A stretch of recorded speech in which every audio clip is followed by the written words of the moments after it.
Malkajgiri parliament స్వతంత్ర అభ్యర్థిగా పోటీ చేయబోతున్నట్లు ప్రకటించారు పెండ్యాల శేషసాయి వరప్రసాద్.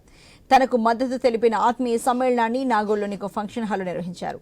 మల్కాజ్గిరి పార్లమెంట్ నియోజకవర్గంలో 5 లక్షలకు పైగా బ్రాహ్మణ ఓటర్లు ఉన్నారని, వారు పూర్తిగా తనకు మద్దతు తెలుపుతారని ఆశాభావాన్ని వ్యక్తం చేశారు. బ్రాహ్మణేతర కులాల వారు కూడా తనకు మద్దతు ప్రకటిస్తారని, పార్లమెంట్ ఎన్నికల్లో ఖచ్చితంగా విజయాన్ని సాధిస్తానని ధీమా వ్యక్తం చేశారు.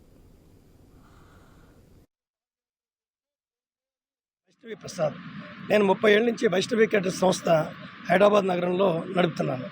నేను ముఖ్యంగా ఈ మల్కాజ్గిరి పార్లమెంట్ నియోజకవర్గానికి నేను స్వతంత్ర అభ్యర్థిగా ఎందుకు నిలిచాలని అనుకున్నానంటే, నేను ఈ 7 నియోజకవర్గాల్లోనూ కూడా బ్రాహ్మణికం ఒకటి చాలా ఎక్కువగా ఉంది. ఫస్ట్ ఆఫ్ ఆల్ ఈ బ్రాహ్మణ ఓట్లు చాలా ఉన్నాయి. ఈ 7 నియోజకవర్గాల నుంచి కూడా ఓటింగ్ చేయాలి అంటే 5 లక్షల ఓట్ల వరకు మన బ్రాహ్మణులు ఉన్నాయి.